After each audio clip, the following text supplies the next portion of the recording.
ইট ছুড়লে পাটকেল তো খেতেই হবে, এমন কথা আবারও বীরভূমের মাটিতে আমরা শুনতে পেলাম।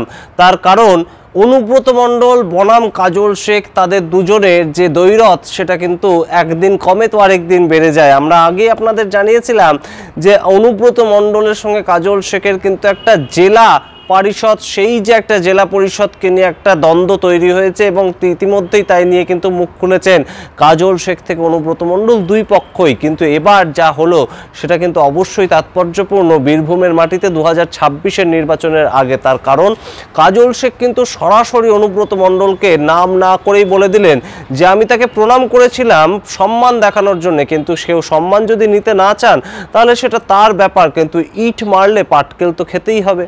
সুতরাং সেই কথা যেই কাজল শেখ বললেন অমনি কিন্তু অনুব্রত মণ্ডলও থমকে থাকলেন না। তিনি কিন্তু সরাসরি একদম তার ভাষাতেই বলে দিলেন যে তিনি 68 বছর বর্তমানে বয়স এবং ছোট থেকে এই দলটা করছেন, অর্থাৎ তৃণমূল কংগ্রেস করছেন অনুব্রত মণ্ডল। সেটা মনে করিয়ে দিলেন আরও একবার যে দলের ক্ষেত্রে কিন্তু তিনি প্রাধান্য পাওয়ার মতন মানুষ, কারণ তিনি বলে দিলেন তিনি কাটমানি খান না। তাহলে কে কাটমানি খান, কাকে ইঙ্গিত করলেন অনুব্রত মণ্ডল, সেই প্রশ্ন কিন্তু উঠছেই। হয়তো কাজল শেখ জেলা সভাধিপতি, তার বিরুদ্ধে বারংবার কিন্তু মুখ খুলেছেন অনুব্রত মণ্ডল। বীরভূম জেলার তৃণমূল কংগ্রেসের একদম যিনি সভাপতি, জেলা সভাপতি, এবং তাকে ঘিরেই কিন্তু বিভিন্ন বিতর্ক বিভিন্ন সময় তৈরি হতো।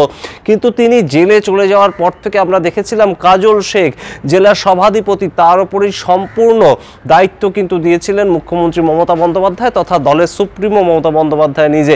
সেই জায়গা থেকে 2023 সালে যে পঞ্চায়েত নির্বাচন খুব ভালোভাবে কিন্তু একদম ট্যাকেল করেছিলেন, কোনো রকম হিংসা ছাড়া, মারামারি ছাড়া তৃণমূল কংগ্রেসকে বিপুল ভোটে জয় করিয়েছিলেন কিন্তু একদম কাজল শেখ। তারপরে আমরা দেখেছিলাম 2024 সালের যে লোকসভা নির্বাচনের 2টি সিট বীরভূম কেন্দ্র থেকে, বীরভূম জেলা থেকে রয়েছে, সেখানেও কিন্তু 2টি সিটেই কিন্তু একদম বিপুল পরিমাণ ভোটে, আগের বারের যে ভোট পার্সেন্টেজ ছিল তৃণমূল কংগ্রেসের 2019 সালে তার থেকেও বেশি ভোটে জিতে এনেছিলেন কাজল শেখ। হয়তো সেখানেই ভেবেছিলেন যে নিজের একটা জায়গা সংগঠনে পাকা করে ফেলেছেন তিনি, এবং জেলা পরিষদের একজন সভাধিপতি হিসাবে তিনি কিন্তু কাজ করছিলেন একদম কোর কমিটিকে সাজিয়ে নিজের মতন।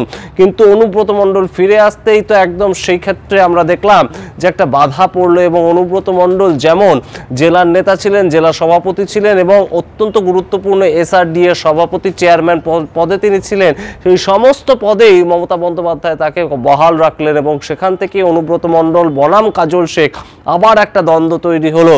এবং বর্তমানে কিন্তু একটা চাপানুতোর চলছে এই জেলা পরিষদ নিয়ে। অনুব্রত মণ্ডল রীতিমতন কমপ্লেন জানাচ্ছেন যে কেন জেলা পরিষদের পারফরমেন্স কমে আসলো, এবং সেই জায়গা থেকে কাজল শেখ তাকে রীতিমতন, আমরা কয়েকদিন আগে যদিও দেখেছিলাম একটা সৌজন্যের ছবি, একদম পায়ে হাত দিয়ে অনুব্রত মণ্ডলকে প্রণাম করলেন কাজল শেখ। আমরা ভেবেছিলাম হয়তো তাহলে কি কোথাও গিয়ে তৃণমূল নেত্রী মমতা বন্দ্যোপাধ্যায় কিংবা অভিষেক বন্দ্যোপাধ্যায়ের কথা শুনেই ভোটের আগে একটা সৌজন্যের রাজনীতি বীরভূমের মাটিতে, কিন্তু তা কিন্তু নয়।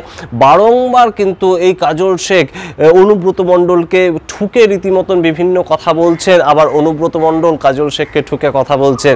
এই রাজনীতির যে একটা দ্বন্দ্ব চলছে বীরভূমের লাল মাটিতে, সেটা কিন্তু এই মুহূর্তে কমছে না। ইট মারলে পাটকেল খেতে হবে, সরাসরি কাজল শেখ কিন্তু জানিয়ে দিয়েছেন, এবং কে ইট মারছে, কে পাটকেল ছুটছে সেটার দিকে আমরা অবশ্যই নজর রাখবো, এবং কার মাথা ফাটছে, কাদের মধ্যে সংঘর্ষ হচ্ছে সেই খবরও আমরা নজর রাখবো। সমস্ত খবর আপনাদের জানাবো। কিন্তু অনুব্রত মণ্ডলও কিন্তু অন্যদিকে জানিয়ে দিয়েছেন যে তিনি কাটমানি খান না, তিনি সবসময় রাজনীতি করছেন এবং বহু আগের থেকে দলটা করছেন।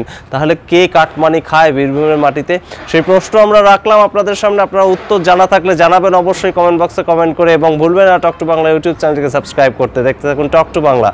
ধন্যবাদ।